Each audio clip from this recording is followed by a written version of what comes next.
Bonjour, je suis Nama et ici, c'est la gare de Nantes. Sonia Maignan, bonjour. Bonjour. Vous êtes agent de propreté, un métier qui recrute et qui est pourtant victime de plusieurs clichés. Alors vous, Sonia, quel regard vous portiez sur ce métier avant de commencer? Quand on m'a parlé des métiers de la propreté, comme tout le monde, j'ai pensé à la femme de ménage. Je ne me voyais pas du tout là-dedans, j'avais peur de m'y ennuyer. Je me suis vraiment jetée à l'eau sans trop savoir vers où j'allais ou si ça allait me plaire. Et finalement, ça s'est révélé super intéressant, donc pas de regret.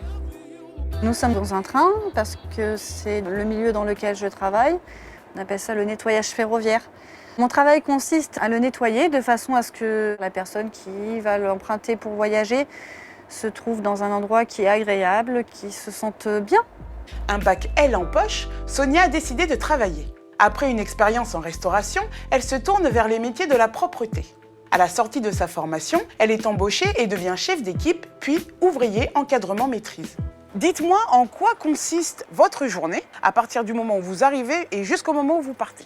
Il va falloir que je prépare la journée en fonction de la charge que je vais avoir, combien de trains je vais avoir dans la journée, à quelle heure ils vont arriver, éventuellement dispatcher, faire une ou deux équipes selon le nombre qu'on est. Et là, je vais être du coup en relation tout le temps avec des agents SNCF. Je ne peux pas laisser un train partir sans qu'il soit nettoyé, ça c'est absolument impossible. Il faut toujours qu'on passe dedans. Même s'il y a un retard, même s'il y a quelque chose, il faut qu'on arrive à se débrouiller pour qu'il y ait quand même un nettoyage même très succinct, mais qui soit quand même exécuté. Il faut toujours anticiper un coup d'avance. Qu'à partir du moment où les voyageurs montent dedans, c'est non, on ne peut plus travailler, c'est fini. Donc c'est notre rôle d'anticiper tout ce genre de problèmes. Et donc du coup, à la fin de la journée, faire un rapport sur les difficultés qui ont pu être rencontrées ou pas. Des fois, ça arrive aussi.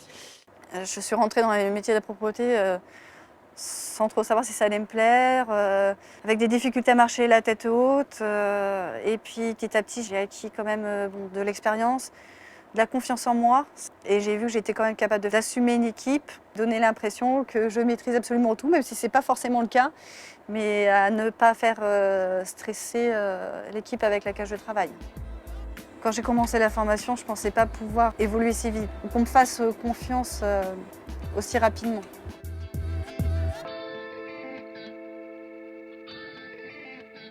J'espère que Sonia a réussi à casser les clichés que vous aviez sur le métier d'agent de propreté. De plus en plus d'entreprises sous-traitent le nettoyage de leurs locaux par des sociétés spécialisées. Il y a donc, pour des personnes qualifiées, de plus en plus d'offres qui peuvent amener à de réelles perspectives d'avenir. C'est un métier physique pour lequel il faut être formé. Il existe donc un CAP, un bac pro, un BTS et un certificat de qualification professionnelle.